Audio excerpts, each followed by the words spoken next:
Good morning, Marianas. It is 6:06 a.m. on Wednesday, August 3, 2022. Welcome to our studios here on the 7th floor of the DNA building. I'm Troy Torres for Kandit News. When we come back, we'll bring you the top stories we have for CNMI and Guam. As a defense attorney, I've represented many people who, if they weren't poor or they had received a higher education, may have taken a different path. As senator, I will propose a scholarship for those whose struggles are less academic and more financial. Let's keep our university full, not our prison. I'm Thomas Fisher. I not only approved this message, I wrote it. Paid for by Tom for Guam, Drake Diaz, Treasurer.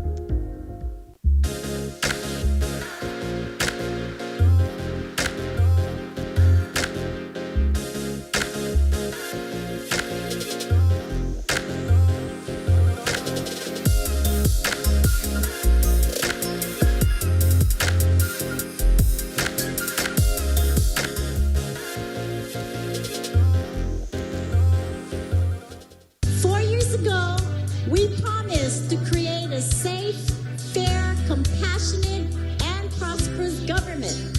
And despite a global pandemic that shut down our economy along with the rest of the world, we kept our island going. You can't give up on hope. Each other's hand we hold. We're on a long, hard road and we're all in this together. We can make our way. Each and every day, you need to vote and say, let's move it forward. Oh, we're halfway there, so stand up if you can.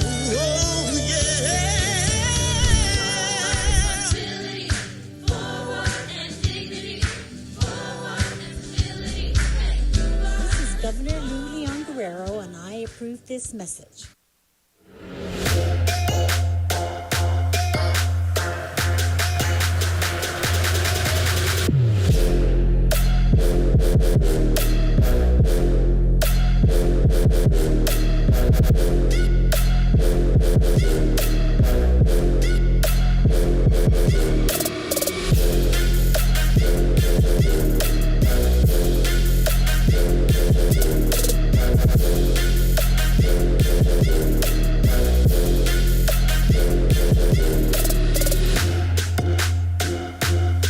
Feel that this environment is for anybody that wants to try something new, whether it is CrossFit or powerlifting. We offer a safe space for someone who's never been athletically inclined to try something that they've never done before.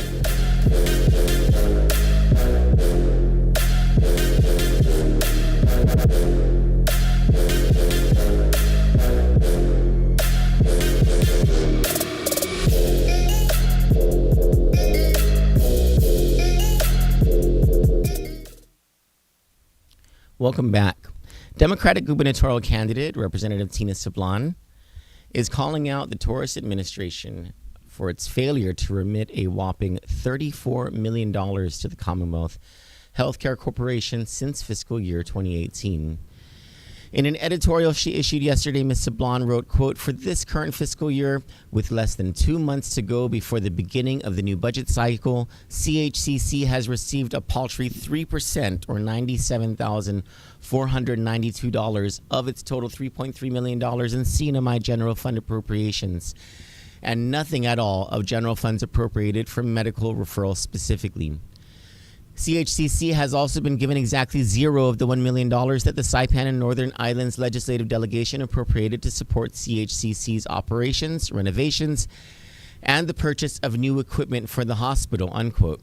CHCC has been at the forefront of the CNMI's pandemic response.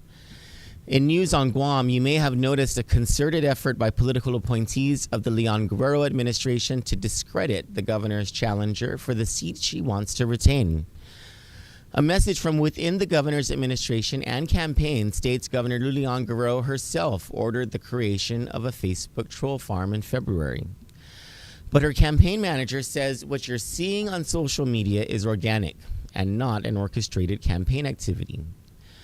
The governor's former public transportation chief, retired U.S. Air Force Chief Master Sergeant Celestin Babalta, produced evidence showing that in February, an administration official tried to recruit Mr. Babalta into a troll farm for the Lou and Josh 2022 campaign.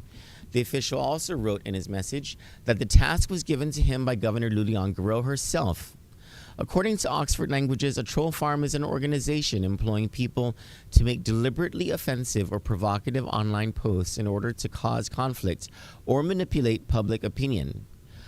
According to the February message Mr. Babalta produced from the administration official, it read, quote, "The governor tasked me to create a Facebook response team. I would like to add you to our team, as our duty would be to dominate the governor's Facebook posts and create our own content to support the re-election of Lou and Josh."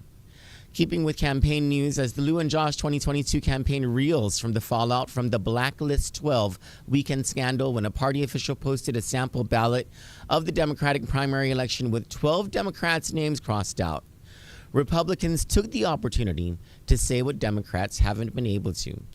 In a statement by the Republican Party of Guam in the wake of the Blacklist 12, the party wrote, quote, "With the 2022 election cycle underway and with the doors now open for early voting for the primary election, the Republican Party of Guam is proud to announce that we are united to work for the people of Guam. Our slate of candidates consists of a gubernatorial team which brings compassion and honesty to the table, which are vital components as our island heals from a health and economic pandemic. A congressional candidate who brings the energy and resilience to ensure that Guam is well represented in the nation's capital, and 16 heavily qualified senatorial candidates with an array of backgrounds, inclusive of education, public safety, and finance. It includes current and former senators, heads of government entities, small business owners, veterans, and an attorney. The Republican Party of Guam is proud to share that our slate of candidates is experienced, accountable, and focused on just one priority, which is to serve the people of Guam. We support all of them," the party states, "and encourage all voters to please vote for them as well," end quote. And in our last story, Governor Lulian Guerrero told KOAM News yesterday that it is the Republicans who are not united, and said the divisions between Felix Camacho and Eddie Calvo are proof of that. Fact check, though. Former Governor Eddie Calvo has publicly endorsed and is actively campaigning for former Governor Felix Camacho. Ms. Leon Guerrero also said Democrats, including her former rival, Senator Frank Uggan, are united. Around the same time, she told KOAM that piece about Frank Uggan, the Camacho Ada campaign released its second weekly podcast featuring Mr. Uggan himself in studio with former Governor Camacho and Senator Tony Ada. Here's a clip of what was said. To talk about some of the issues on our island. For today, we want to bring on a special guest who has been with us for the past several weeks. You may have seen him on island waving alongside Felix and I. He's definitely not a new face to the island, but a definite welcome home to Senator Frank Uggan Jr. Half a day. Governor Felix, Yeah. Senator Tony. You know, I need to fire our producer because he's supposed to have that, you know, the clapper. You can add Need that a- a little later. yeah, we need to fire the You know how producer. that goes, right? Yeah. Well, first of all, thank you for the wonderful invitation to be able to join both of you in your podcast. And I want to congratulate your team. This is a fascinating idea in terms of making sure that you, on a weekly basis or maybe even more regularly as you move towards the actual general election. But just being able to share your perspective, your ideas with the people of Guam, because the people of Guam want to know, okay, who is Governor Camacho? Yes, who is the matured, experienced individual, and I really love this part, though, God-fearing man, Governor absolutely. Felix Camacho. And who is the Senator Tony Ada? What has he done in the legislature? What are his ideas? And then looking at the pillars of your platform and saying, okay, based on their platform, are these two gentlemen trustable? Absolutely. Now, this is what they're going to commit to during the course of the pillars, the presentation of the pillars, and their overall platform for the people of Guam, and this is where they're going to take the community. So I want to commend you for this initiative on the podcast and really giving yourselves, opening up yourselves so that the people of Guam would understand yourselves and your wives. By the way, they are incredible campaigners out there. So Thank you. kudos to them. Thank you. And of course, your wife, Jen. Amazing woman. Oh, So, I'm telling you, compliments to her. God's been really blessed me for 33 incredible years, and she usually adds an extra. Those are our top stories. You know, we have there's just so much going on in the studio, so much going on in the world of politics on Guam and in the CNMI that it's sort of overwhelming for us here. But this scandal, this ongoing scandal that some have dubbed Williamsgate, the Blacklist 12, I'm sure is keeping all of us busy and is providing so much fodder for newsrooms, but more importantly for talk throughout the island among voters. And we're going to continue to delve into that along with this issue of that Selba Bouncer, who is, as I understand it, Chief Master Sergeant in the Air Force, in the U.S. Air Force. Only 1% of or 2% of people who enter the armed forces achieve a rank like that. Obviously, a very well-respected and credible man. He makes some pretty big accusations against the Leon Guerrero administration or against its campaign, something that we'll probably take a closer look at, especially since we did not get a denial from campaign manager Rory Respicio that he didn't deny that campaign resources are being used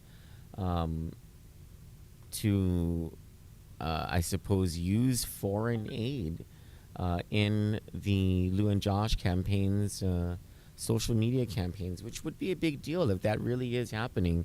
The lack of a denial, of course, does not mean that it is something that is happening, but it does make me curious, and it should make all of us curious. So there are these stories and more in Kandit, and we ask that you continue to join us in the daily search for the truth. For Kandit News, I'm Troy Torres. Please join me in turning our attention over to 93.3 FM. The Point, the only morning talk show of any sort of consequence. It's the most popular morning talk show that there is. It's from 6 a.m. to 10 a.m. Every weekday. You can catch them at 93.3 FM The Point, or on Facebook at The Point Guam, or on YouTube on The Ray Gibson Show. Thank you so much. Have a wonderful, blessed, and safe morning.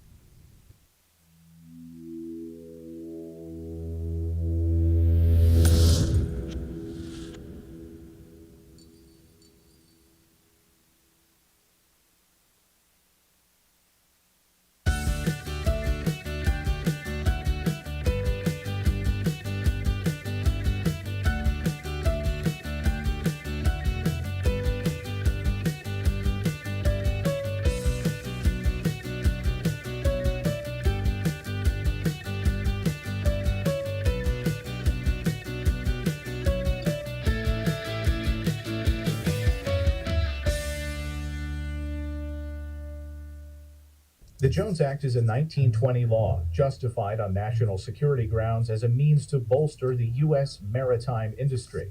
It restricts domestic shipping to vessels that are U.S. built, U.S. owned, U.S. flagged, and U.S. crewed. However, this law boosts cost by banning foreigners from competing and forcing Americans to purchase ships that are up to 8 times more expensive than those built in other countries. The result is higher transportation costs. Shipping oil from Texas to the Northeast, for example, costs 3 times more than importing oil from Africa. Ultimately, consumers foot the bill.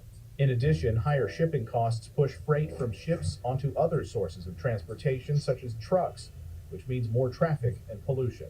Meanwhile, this blatant protectionism has failed to benefit builders of ships in the U.S., whose production is less than 1% of those in China and South Korea. Domestic builders have seen over 300 shipyards close since the early 1980s. Jones Act defenders claim the law ensures adequate U.S. ships during times of war, but during U.S. deployments during Operations Desert Shield and Desert Storm, foreign flagged commercial ships carried twice as much equipment as their U.S. counterparts. In fact, the U.S. was so desperate for shipping that it twice requested the use of a cargo ship from Moscow. Both requests were denied. So the Jones Act has failed to achieve its shipbuilding and national security goals while driving up costs for consumers. It's time for this outdated, costly, and ineffective law to be repealed. It's time to end the Jones Act.